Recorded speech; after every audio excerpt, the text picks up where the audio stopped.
From the Blind Ability Studios, it's Wellness Wednesday with your hosts, Beth Gustin and Robin Ennis. Hey everyone, welcome to Wellness Wednesday. My name is Robin Ennis, a licensed clinical social worker in the state of Colorado, along with my co-host, Beth Gustin, a licensed professional counselor also in the state of Colorado. Hello and welcome back to Wellness Wednesday. It's been a bit since we have had time to sit down and record something. I'm going to blame life for that myself. I think we all just get busy and then we have to engage in self-care so that we can get back on track with all the things that we need to keep juggling as we move forward with life. And here we are with summertime, and if you have kids that are out of school, and there's more stuff to juggle. So we thought today we would talk about some different ways that we can stay mentally strong and incorporate self-care and kind of track all the stuff that we have to track in our lives, but from a mental health perspective. So whether it be some different apps we'll talk about, whether it be old school paper and pencil, audio journaling, whatever it is, but just talking about different ways to help you stay on top of your mood.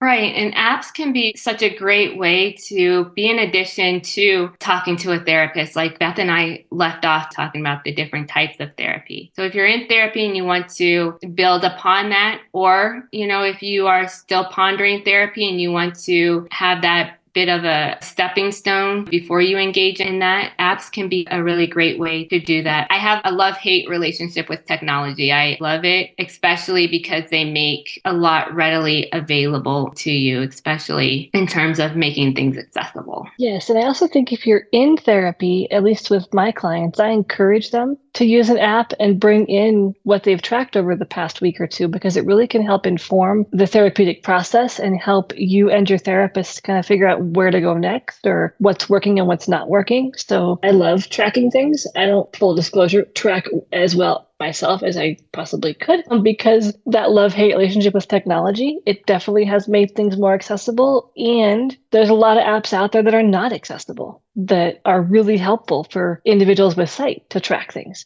And so I think one of the barriers for those with vision loss can be finding an app that works for you and tracks what you want. Exactly. And it can be a lot of trial and error. So making sure that really tracking your own mood internally, right? So making sure that you have enough reserve of patience, because I do believe that going through different apps, it takes a level of patience to be able to test it out with screen readers to see if it works well. One thing that you like clients to bring in their own app to talk about how they track their mood. And I love quotes. And so I tend to really promote affirmations to my clients. And I didn't even think about the affirmation apps. And I used to send my own quotes to clients individually. But then I realized that that could quickly get out of hand as my caseload grows. So I started recommending different affirmation apps. But I feel like having quote to remind you of the possible, or to remind you of the positivity within yourself, because we tend to have self-doubt about ourselves or that lack of confidence. Having that reminder can be helpful. That tends to be my go-to. I got a little excited over here because I love affirmations as well, and I use them myself, and I do encourage clients who believe in them and believe in their helpfulness to definitely find ones that work for them.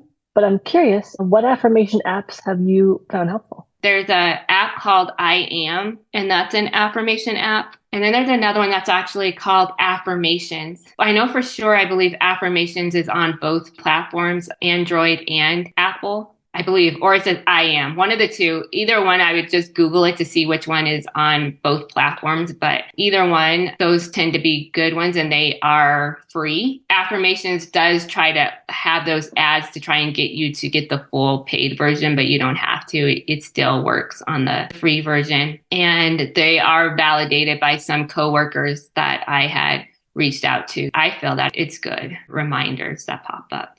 What about you, Beth? What's your favorite? So I have not found a good affirmation app, but I use a lot of YouTube videos and will find it helpful to watch affirmations. And there's all kinds out there depending on what you're trying to boost. If it's confidence, if it's positive outlook, if it's motivation, if it's just a good start to your day. If you go into YouTube and type in a search term related to what you're looking for affirmations and put the word affirmations in there as well, you will find a lot of pre-recorded helpful videos, in my opinion, that can be good for that. And they can be anywhere from 15, 30 minutes long, or they can be something, if you like falling asleep to affirmations, they're 8 hours long or 10 hours long, and they just kind of loop over and over again. So depending on, again, what you like, that can be a good option. Right. And also YouTube, they have shorts, video shorts. So they could even go as short as 30 seconds affirmation videos. I do like YouTube too. I think too, journaling can be a really good way to work with affirmations, since we're on the topic of affirmations, if you find writing them helpful. I use an app called Day One. There's a free and paid version of that, but you can write affirmations 1 time a day, 3 times a day, 10 times a day, either when you first wake up in the morning, kind of set your intention for the day, or when you fall asleep at night. But writing them down can also help them become more ingrained in our brain. I agree. So writing it, and then also I encourage my clients to say it out loud, because when you say things out loud, it goes to your brain faster too. Right. So sometimes if I get down on myself and I'm like, Robin, I can't believe you did that. You're so stupid. And then I catch myself, nope. You are not stupid. You made a mistake. You are smart. You are intelligent. And so just as easy as you spit out those negative connotations about yourself, make sure that you affirm yourself out loud too, to contradict those negative self-defeating thoughts. I agree. All of these different ideas, you'll have to do trial and error, right? Some of them may work and some may not. Or some may work some days and some may not. It really depends on where you're at in that moment. And so a lot of my clients, like in general, I was talking about this with one of my clients yesterday, is the affirmations piece of it. Building yourself up and saying it out loud. Like they were being hard on themselves on showing emotion. So saying out loud, I am strong and it's okay to show emotion. It doesn't make me any less of a strong person or a weak person by showing emotion. Sometimes it may seem daunting, and like those affirmations, they never work. That's what my client said to me yesterday. And I said, well, I don't know how many clients who have initially told me that in the beginning, and then I check in with them 6 months later and it's innate to them. And it just comes naturally. And so it takes time with anything that you practice. And so give yourself grace and patience, and it will get easier along the way to adopt these practices. Exactly. It takes time, and it takes a bit of trial and error to find something that works for you, not only app-wise, but affirmation-wise. I think it's also helpful to track your moods, and that can take some trial and error to find a mood tracker that works for you. I've learned recently that iOS 17 is going to add a mood tracker to the Health app, which I think will be really helpful for those of you who want to try or do like tracking your moods. And mood tracking can be super simple. Anything from like a smiley face for a good day and a sad face for a bad day. I like my clients to go a little more in depth than that. Maybe a scale of like 1 to 10, where 1's a really bad day and 10's the best day ever. And maybe jot down a couple sentences as to why you gave it that rating. But I think if you can track your moods consistently for at least 2 weeks, you will start to see patterns. And those patterns can be used to then help you kind of figure out where your tough times are. Is it during the morning? Is it at night? Is it on weekends? And then take some steps to help boost your mood during those low times. Exactly. I do think that will be a great app to have for that exact reason, as Beth said, is tracking and noticing patterns of behavior. Because when you go back and look at what you've written or recorded, or however you are able to track that, then you start to step back from it and like, oh, wow, I didn't realize that I felt that sad that amount of times, or just noticing behaviors and how frequent they can be. Also, too, I've had a few clients actually, who had noticed high levels of anger during different periods throughout the week. And being able to journal and track their anger, it actually caused them to de-escalate, because instead of acting upon impulse or emotion, they sat back and they tracked it. And so by that time, they were able to de-escalate and regulate their emotion, so that it can help in that way too. Have you found that, Beth? Do you have clients who, when they track their mood and when they're so focused on writing down how they're feeling and their emotion, that it causes them to regulate their own behavior? I do find that, because they're able to kind of look at the patterns that come before they get angry, or what helped them kind of work through that anger in that moment. And it helps them realize ways they can de-escalate it. And I think it also helps them realize what they have control over and the different things they can actually affect throughout their day that will help them respond versus react. Yeah, exactly.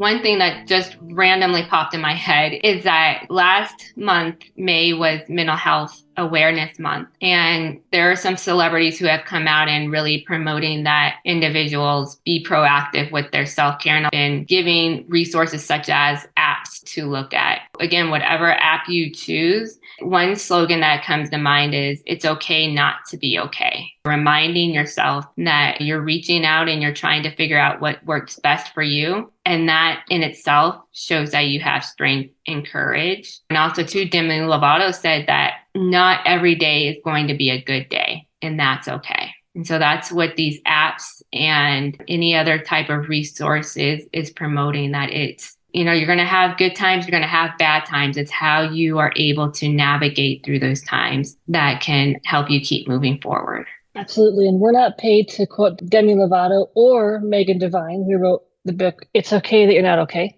is the name of her book. And it's more geared towards grief and loss. But I love that book title, and I love that quote from Demi and from Megan, because it highlights the fact that it's okay not to have a good day. It's okay not to feel like you're at your best. It's okay to be angry and to be sad. But what does matter is how you cope with that. What do you do with that? And if you don't have healthy skills, talk to someone so you can get some. Use these apps. They will help you. Some apps actually give you recommendations on things you can do to feel better. There is an app called Finch that's not fully accessible with VoiceOver, but the app developers are very open to feedback. And it's kind of neat because you can set up your own goals and when you want to work on them. And then it also gives you suggestions of things you can do to unwind and de-stress. And it gives you a place to journal for each goal. So you can write down what got in the way, what went well. You can make the goals harder or easier. It's got a lot of flexibility. And there's a game element in it too. There's a little finch bird that grows up, and then the more you do, the faster she grows, and the healthier she or he is, because you can choose a name for your bird and the gender you like your bird to be. But it's kind of a neat concept if you like kind of more of the game aspect while you're tracking things and just trying to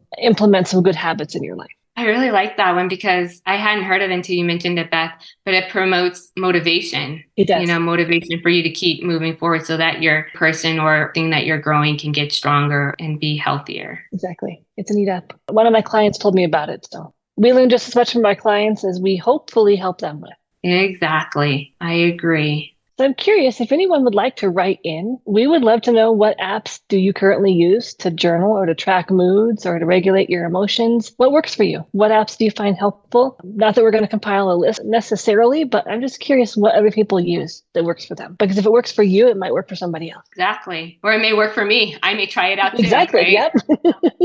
I tell my clients, I'm not going to recommend something that I haven't tried. Right. So, right. Yeah. Now, if I could just find a good app that'll wash my dishes. No, I'm kidding. Exactly. Like the Rosie on the Jetsons, that AI kind of thing going on. Yeah. Yes, which AI and mental health could be a whole another topic we might want to talk about covering, just because I think the impacts of AI on our life in general and mental well-being is going to be interesting. Yeah, I agree. So as Beth mentioned, if you have any apps that you want to suggest, and then also to, if you have any topics that you would like for us to address or talk more about, feel free to either call, email, or Twitter, Facebook, reach out and let us know. We want to hear from you. Until next time, take care. Take care, and we will talk to you soon. You can send Beth and Robin a message at 612-367-6093 or by email at info@blindabilities.com. They'd love to hear from you.